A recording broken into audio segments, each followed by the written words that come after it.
Hey everybody, Hoosier Jedi here with another review for you. This time I'm talking episode 3 of season 7 of Arrow, Crossing Lines. And this is a reasonably solid episode, but I just wasn't super excited by it, I have to say that. It's again, it's an okay episode at the end of the day.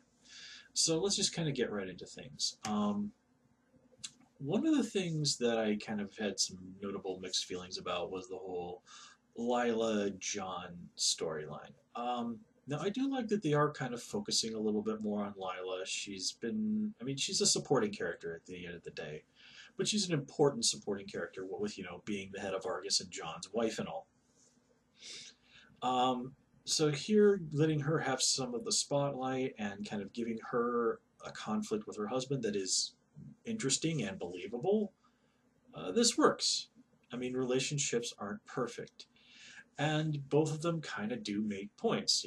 John is like, "Hey, I'm your husband. You should trust me with things." And Lila's kind of like, "Well, I was trying to protect you with that." And it does seem a little dumb, but considering how many times people on Team Arrow have kept things from each other in order to protect them, yeah, that's something John has no small amount of experience with. And yeah, he does have a little bit of a right to be upset that she is keeping these sort of something like this from him.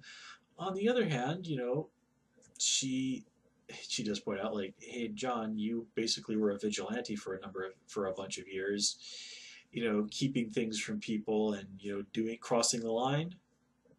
That's not exactly anything new to you either."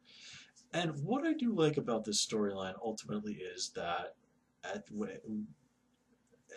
I was a little bothered by John being quite so quick to jump to Lila being up to something bad, but they basically sat down, had a discussion about the situation, kind of realized, like, okay, neither one of us is 100% right, neither one of us is 100% wrong, and then they reaffirmed that despite all of this, that they do love each other.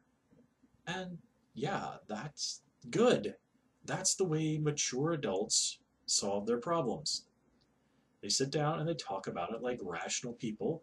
And when conflicts arise between spouses, yeah, that's exactly what they should do: is sit down, discuss the situation honestly, and as more than a few people, I mean, I'm not married myself and I never have been, but when things like this happen, at the end of it all, you should kind of take a moment to remind the other person, like, "Hey, look, we kind of butted heads for a minute here, but I still love you." I mean, it's a simple thing, but it's a thing that makes a lot of difference, in my opinion, for whatever that might be worth. Now, let's see. Moving on. So the stuff with the longbow hunters. Okay, as other people have pointed out, they said previously that even the League of Assassins didn't want to screw with the longbow hunters.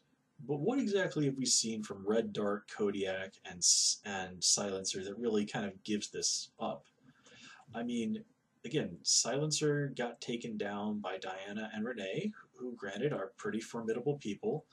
Agent Watson held her own pretty well, and she's just a normal person with, FBI training. I mean, she's obviously in good physical condition, and seems and can take care of herself. But again, these are supposed to be assassins so deadly, even like people that worked for Ra's al Ghul did not want to screw with them.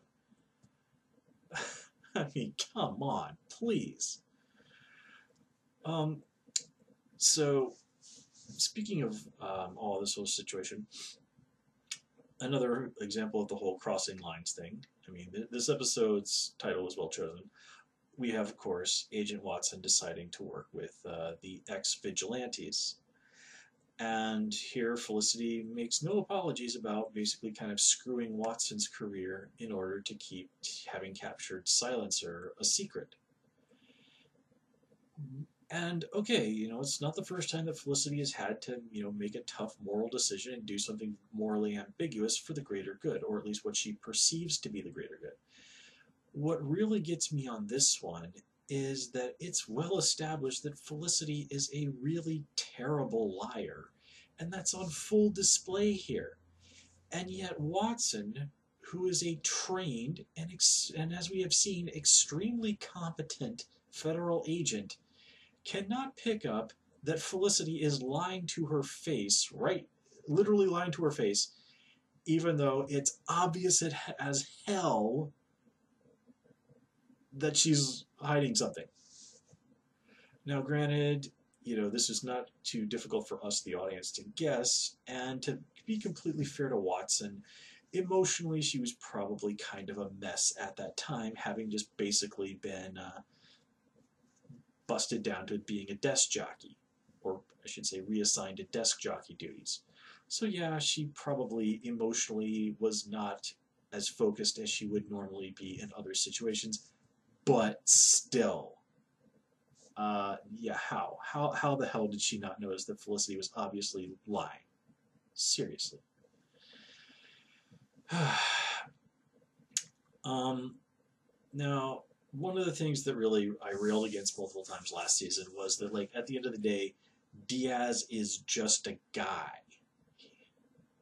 and that there's these people with powers like Black Siren who is utterly terrified of him, even though, yeah, realistically, they should have been like anybody really should have been able to kill him without too much difficulty. I mean, the fact that one of this random thug shot him in the chest where he was wearing a bulletproof vest instead of in the head is the only reason Diaz is even alive right now. I mean, Black Siren even called him out on that last season. Okay, now he's gotten this serum that's given him super strength. I mean, it's kind of a shame that Mirakuru is off the table, but let's not dig. We don't need to go back to that well. But still, okay, now he has superhuman strength. Well, great, but Oliver's tangled with far scarier guys than a dude with superhuman strength. I mean, come on, seriously. He went toe to toe with the Reverse Flash. I mean, granted, he found a way. He had to take Reverse Flash's speed away, but yeah. I don't know, man. This is just one of those things where it's like, you know what? If Team Arrow just didn't have this whole thing with killing, then all it would really take to end this whole situation would be like just have John get up on a roof with a sniper rifle and wait. I mean, it's kind of like that the other seasons where Malcolm Merlin came this close to taking Damien Dark out with a bomb. I mean, just the yeah, yeah. Okay, so we've got the stuff in prison with Oliver. Oh, and apparently, I guess I missed it somewhere, but the nerdy little dude's name is Stanley. So speaking of people who are unreasonably afraid of others, like why is Turner so scared of Brick? I mean, yeah, Brick's a pretty formidable dude, but he's not that scary. I mean, I guess it's sort of like, oh, well, Brick's managed to rally all these other people around him, and Turner at the end of the day, while he's a badass, is still just one guy. I did like how Turner tried to play the situation with him between Oliver's like, you know what, hey man, we're not so different. And, hey, did you know I saved your friend's wife, the life of your friend's wife? Which, to be fair, Oliver didn't know. But yeah, like, okay, yeah, Turner did one good thing. What about all the other times you murdered people for basically your own selfish reasons? I mean, Oliver killed a boatload of people, sure, but he was trying to make Star City a better place. So the idea that Turner is sort of putting them in a similar light is kind of ridiculous. I mean, also, going back to Felicity for a moment, she says, "My husband defended the city for 6 years." Okay, so did they totally abandon the whole thing with Oliver's, like, with whole, like, okay, the time when Green Arrow killed, like, a couple dozen people, that was actually Roy Harper? I mean, I guess Oliver had to come totally clean with that. But that also means that he was publicly seen to have, stabbed Damien Dark to death. Damien Dark, the guy who used nukes to destroy a city of millions of people and was trying to destroy, the world in a nuclear holocaust. And then Oliver Queen came along and killed him. I mean, seriously, imagine a guy uses a nuke to destroy a city of millions of people, and this other person comes along and kills them, stabs them to death in the street, people would be having parades in that person's honor. There would be just an army of lawyers lining up to get Oliver out of jail. I mean, years ago, I can't remember the exact details. There was this thing in the U.S. Congress or the Senate, and these two lawmakers got into this really serious tet about some law. One of them got so angry about it, they took his cane, attacked the other guy, actually broke the cane, smacking it over the other dude's head. I mean, this is basically like attempted murder right there in the U.S. Capitol building. And then for the rest of his life, the guy that attacked the other dude with the cane, people sent him canes as gifts. You know what happened to Jefferson Davis after the end of the American Civil War? Jefferson Davis, leader of the Confederacy? Yeah. He wasn't hung or anything like that. He basically got to live out his rest of his life peacefully. I mean, granted, if they hung him, they would have basically created a martyr, which is basically the reason why he wasn't hung. For the rest of his life, Jefferson Davis just got to be a regular guy. He would walk down the streets and people would run up to him to shake his hand. And these are guys who beat a dude senseless because of a political disagreement and led one side of a war, the pro-slavery side. And in the minds of some people, these guys were heroes. Oliver stabbed a guy who committed mass murder of like millions of people to death in the street, and yet nobody seems to care about him. I mean, again, this is, and remember, Damien Darhk was trying to destroy the world, and Green Arrow stopped him. And this is publicly known. It has been publicly referenced. Damien Darhk and Hive tried to destroy the world. And yet nobody seems to care about Oliver. Bullshit. I mean, bullshit. This is why continuity is important. Continuity, at the end of the day, in storytelling, is a tool.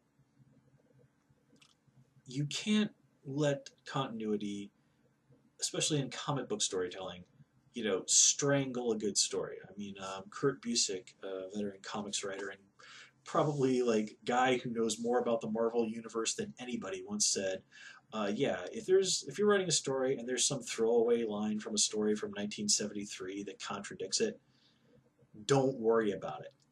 Continuity is meant to be a tool, and Kurt Busiek is a guy who's famed for knowing how to sort of dig up old continuity, reintroduce it back into a story, and make it really cool and interesting. That's one of the things I love most about the guy. But he's totally right here. And yet, here's the show just completely ignoring basic logic and contradicting a bunch of stuff that is really important to the situation of the show. I mean, granted, you do sometimes have to make allowances for, like, this is a TV show, and certain things just can't play out this way. It's like, as I mentioned, like on The Flash, if a lot of these rogues really were running around wreaking havoc in Central City, the police would just put snipers up on some real local on some of the nearby buildings and have the snipers blow their heads off from like 300 yards away. They're not just going to let somebody like that run around and shoot fire and lasers and blow up cars all over the place. No, they're going to have a police sniper kill them. But if they do that, then there's no story. The Flash can't go up there and take them out. It's the same situation, as I've repeatedly pointed out in my Flash reviews. If Barry were to just run up to the bad guy and punch him 50 times in the back of the head at super speed, then the fight would be over before anything happened. But that's not interesting, so Barry always has to stop and try and reason with them, and then the bad guy attacks him, and then it turns into a real fight. Certain things you just have to allow, otherwise there's no story.